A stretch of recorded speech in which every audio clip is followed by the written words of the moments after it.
సంపద సృష్టిస్తామని చెప్పిన టీడీపీ నేతలు నిజంగానే ఆ పని చేస్తున్నారు. కాకపోతే ఆ సంపద ప్రజల కోసం కాదు, వారి కోసమే అనే విమర్శలు వెల్లువెత్తుతున్నాయి. అధికారంలోకి వచ్చిన రోజు నుంచి వైఎస్ఆర్సీపీ నేతలపై కక్ష సాధింపు చర్యలకు పాల్పడుతూనే మరోపక్క ప్రతి కార్యక్రమంలో దోపిడీకి పాల్పడుతున్నారు. ఇసుక అక్రమ దందా చేసుకుంటూనే అన్నా క్యాంటీన్ల నుంచి కూడా అందిన కాడికి దోచుకుంటున్నారు.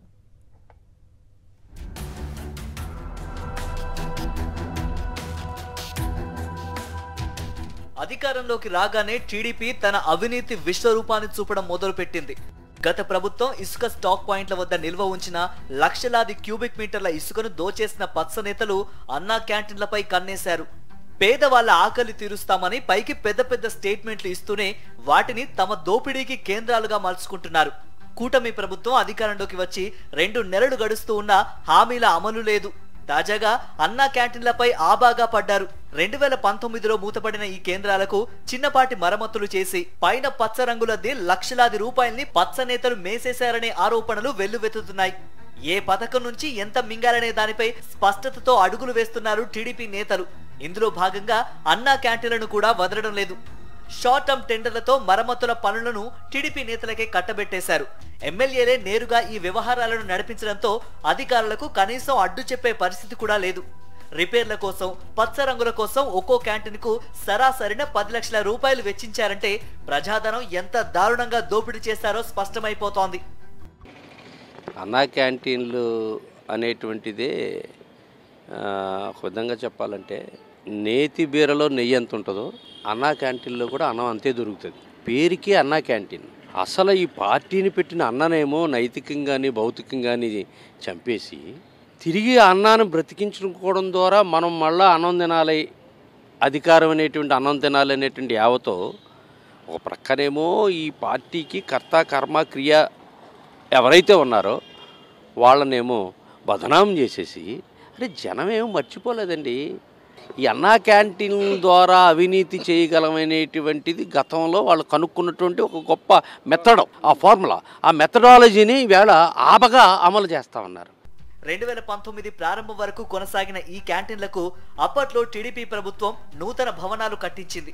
ఇవి బాగానే ఉన్నాయి. అయినా సరే ఒక్కో క్యాంటీన్ కు లక్షల రూపాయలు వెచ్చించి మరమ్మతులు చేసి రంగులు వేసినట్టు బిల్డప్ ఇస్తున్నారు.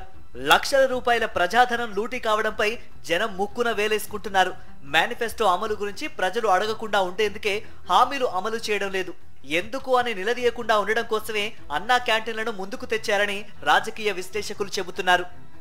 ఈవేళ నేను ఇంకా అనౌన్స్ చేసిన అన్నిటిని అటకెక్కించేస్తానని చెప్పేసి ఇక్కడ మీకు ఈ పర్టికులర్ ప్లేస్లో మీకు అన్నం దొరుకుతుంది సుమా, ఇక్కడికి వెళ్ళి అడుక్కోండి అనేటువంటి విధంగానే ఈవేళ అన్నా క్యాంటీన్లు అనేటువంటి పునర్నిర్మాణం చేసుకుంటూ ఈవేళ అరే 2-3 రంగులు వేసి వాటిని మామూలు తీసుకొచ్చి ముందుకు తీసుకొచ్చి వాటిని మామూలు వినియోగంలో తీసుకురావాల్సేటువంటి తెచ్చేటువంటి పరిస్థితుల్లో కేవలం ఒక పథకం ఒక పెద్ద ఏదో అమోఘమైనటువంటి నేను ఏదో గతంలో ఒక సినిమాలో చూశాను. నేను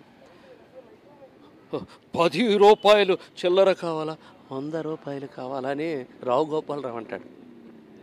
ఈవేళ జనాన్ని అన్నార్తులు చేసి అడుక్కునే వాళ్ళ చేసి ఈ 5 రూపాయలు పట్టుకెళ్తే మీకు పలానా చోట అన్నం దొరుకుతుందంటే నిరంతరం దొరికేటువంటి పథకాల నుంచి జనాన్ని మళ్లించడం కోసం, జనం తాలూకు ఆలోచన రివోల్ట్ రాకుండా ఉండడం కోసం, తిరుగుబాటు రాకుండా ఉండడం కోసం నువ్వు ఇచ్చినటువంటి పథకాలు ఏవైతే ఉన్నాయో 18,000, 15,000 ఇవి అమ్మఒడని లేకపోతే రైతు భరోసా అని చెప్పేసి జగన్మోహన్ రెడ్డి కన్నా నేను ఇంకా ఎక్కువ ఇస్తానని చెప్పేసి ఈ జగన్మోహన్ రెడ్డి ప్రభుత్వం గతంలో శ్రీలంక అయిపోయిందని నేను నెలవంక చేసేస్తానని చెప్పినటువంటి చంద్రబాబు నాయుడు జనం తాలూకా మాస్ మైండ్ను మళ్లించడం కోసం వేసినటువంటి ఒక గొప్ప ఎత్తుగడే తిరిగి మళ్ళీ అన్నా క్యాంటీన్. కూటమి ప్రభుత్వం అధికారంలోకి వచ్చిన తర్వాత ఇప్పటి వరకు ప్రధాన హామీలను ఒక్కటి కూడా అమలు చేయలేదు. దీనిపై విమర్శల తీవ్రత పెరిగింది. కనీసం ఎప్పుడు అమలు చేస్తారో కూడా తెలియని పరిస్థితి. ఓవైపు వాలంటీర్లతో పాటు అనేక శాఖల్లో తాత్కాలిక ఉద్యోగులను కారణాలు లేకుండానే తొలగిస్తున్న చంద్రబాబు ప్రభుత్వం అన్నా క్యాంటీన్ల ఏర్పాటు ద్వారా సాధించిందేమీ లేదని ప్రజలకు అర్థమైపోతోంది. ప్రభుత్వ ధనాన్ని దోచుకోవడానికి వేసిన ఎత్తుగడే ఈ అన్నా క్యాంటీన్లనే విషయం ప్రజలకు తెలిసి వస్తోంది. బాబు చేతిలో మరోసారి మోసపోయామని గ్రహించారు.